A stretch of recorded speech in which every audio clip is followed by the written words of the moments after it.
Renungan Harian Selasa 20 Juni 2023. Memegang ketetapan bagimu dan anak-anak. Ibadah dan kegiatan intergenerasi. Keluaran 12 ayat 21 sampai 28. Mari kita berdoa. Ya Tuhan, kiranya dalam membaca dan merenungkan firman-Mu, Roh Kudus menolong kami untuk memahami, dan juga Roh Kudus menolong hamba-Mu untuk menjelaskan kebenaran firman-Mu sehingga kami boleh menerimanya dengan hati yang bersukacita. Dalam Yesus kami telah berdoa. Amin. Salam sejahtera, semoga kita makin mampu untuk bersekutu bersama anak-anak dan orang tua dalam rangka memegang ketetapan Allah seperti ungkapan dalam Keluaran 12 ayat 24. Kamu harus memegang ini sebagai ketetapan sampai selama-lamanya bagimu dan bagi anak-anakmu. Bersekutu dalam memegang ketetapan Allah sangat penting agar makin mengenal, menghayati dan melakukan ketetapan Allah. Orang yang individualis menutup kemungkinan mengenal Allah dan ketetapannya dengan benar. Seorang individualis secara pribadi hanya mengenal Allah tanpa mengenal sesama. Persekutuan adalah wadah untuk menyatukan pribadi, Allah dan sesama. Manusia menemukan jati dirinya melalui perjumpaan etisnya dengan orang lain. John de Gruchy, saksi bagi Kristus. Perjumpaan etis adalah perjumpaan pada sesama yang memicu rasa iba, belas kasih, sekaligus membangkitkan kesadaran akan kewajiban moral. Yesus sudah memberi teladan berjumpa dengan orang sakit, orang lemah, dan ia tergerak untuk berbelas kasih, menolong, menyembuhkan. Persekutuan terdiri dari orang yang berbeda budaya, berbeda kepribadian. Persekutuan itu bersifat kolektif. Manusia perseorangan menjadi bertanggung jawab atas persekutuan. Persekutuan yang benar bukan orang yang sama gagasan, tapi orang yang bersama-sama berhubungan secara etis. Allah tidak menghendaki manusia hidup secara individualis. Ia menghendaki persekutuan manusia. Persekutuan tidak menghilangkan individu, tapi membangun kesatuan individu yang berbeda. Paulus menggambarkan persekutuan itu sebagai tubuh Kristus yang terhubung satu dengan lainnya, dan semuanya punya peranan masing-masing dan sama pentingnya. Dosa merusak persekutuan manusia karena kehendaknya untuk mempertahankan diri sendiri dan tidak mempertahankan orang lain. Yesus telah berkorban untuk menebus dosa manusia agar manusia kembali menjadi makhluk kolektif, tidak individualis. Ibadah Minggu adalah persekutuan yang dilakukan setelah Paskah, setelah Yesus bangkit. Bangsa Israel juga mengadakan ibadah Paskah setelah Allah menyelamatkan bangsa Israel dari perbudakan Mesir, menyelamatkan dari tulah-tulah yang diberikan Allah kepada orang Mesir. Ibadah Minggu dan ibadah Paskah Israel adalah persekutuan yang ditetapkan Allah agar dilakukan bersama-sama anak-anak dan orang dewasa selama-lamanya. Ketetapan keselamatan dari Allah diberikan kepada orang tua dan anak-anak. Bagi Allah, anak-anak, remaja, pemuda, orang dewasa, dan lanjut usia adalah sama-sama penting untuk diselamatkan.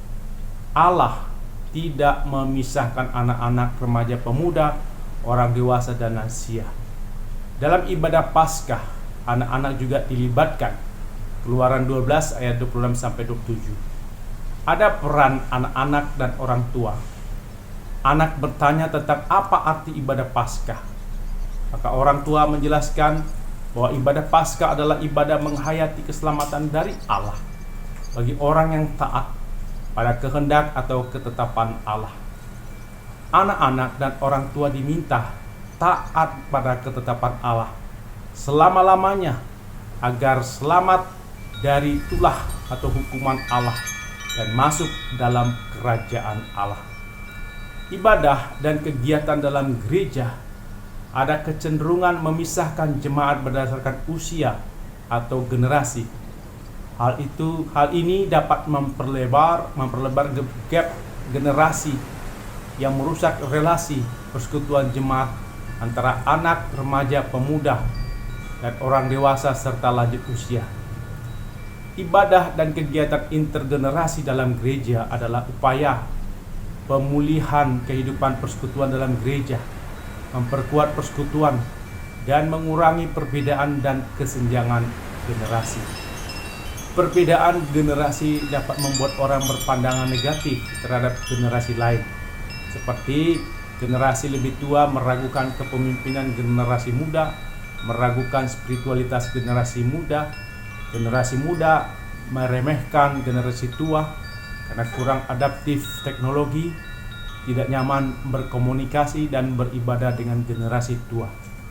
Beberapa contoh perbedaan ini memicu kesenjangan dalam persekutuan. Hal ini terjadi oleh karena setiap generasi kurang menyadari atau mengenal karakteristik generasinya dan kurang adanya keterbukaan antar generasi untuk saling mendengar dan memahami keunikan masing-masing generasi. Persoalan ini dapat dibantu melalui ibadah kegiatan intergenerasi. Ibadah dan kegiatan intergenerasi mampu menolong gereja atau jemaat dalam setiap kelompok generasi untuk saling memahami, menghargai, dan belajar bersama agar bersatu menjadi gereja. Ibadah kegiatan intergenerasi adalah dua atau lebih kelompok usia yang berbeda dalam komunitas bersama-sama belajar, bertumbuh, dan hidup dalam iman melalui pengalaman bersama, belajar bersama, saling berinteraksi, dan berkontribusi. Intergenerasi bertujuan untuk menyatukan semua generasi dalam pelayanan. Semua generasi yang ada dalam gereja bisa saling mengenal karakteristik generasinya, sekaligus menerima keunikan karakteristik generasi yang lain. Dengan demikian, ibadah kegiatan intergenerasi membangun penerimaan diri, penerimaan terhadap generasi lain, dan sikap menghargai antar generasi, sehingga terwujud kesatuan sebagai tubuh Kristus dalam gereja. Kisah dalam gereja mula-mula tergambar kegiatan intergenerasi seperti anak-anak hadir bersama orang tua dalam ibadah dan perayaan-perayaan keagamaan. Kisah Yesus masa anak-anak berdiskusi dengan orang dewasa adalah salah satu bentuk kegiatan intergenerasi. Dalam Keluaran 12 ini juga menggambarkan ibadah intergenerasi yang ditetapkan Allah untuk mengadakan ibadah Paskah dan harus ditaati orang dewasa dan anak-anak. Dalam ibadah Paskah, anak-anak dan orang dewasa merayakan keselamatan yang sudah diberikan Allah, sehingga tidak terkena tulah atau hukuman dari Allah. Orang tua dan anak-anak memegang ketetapan dari Allah. Melalui ibadah dan kegiatan intergenerasi, berarti orang tua, anak-anak secara bersama-sama tidak dipisahkan untuk menghayati dan memegang ketetapan Allah agar selamat. Marilah kita menyanyi memuji Tuhan yang mendirikan semuanya untuk selamanya, mengatasi langit alam raya, semua raja, pemerintah, teruna, anak darah, orang tua, orang muda, memuji Tuhan seperti ungkapan dalam PKJ 28 ayat 2.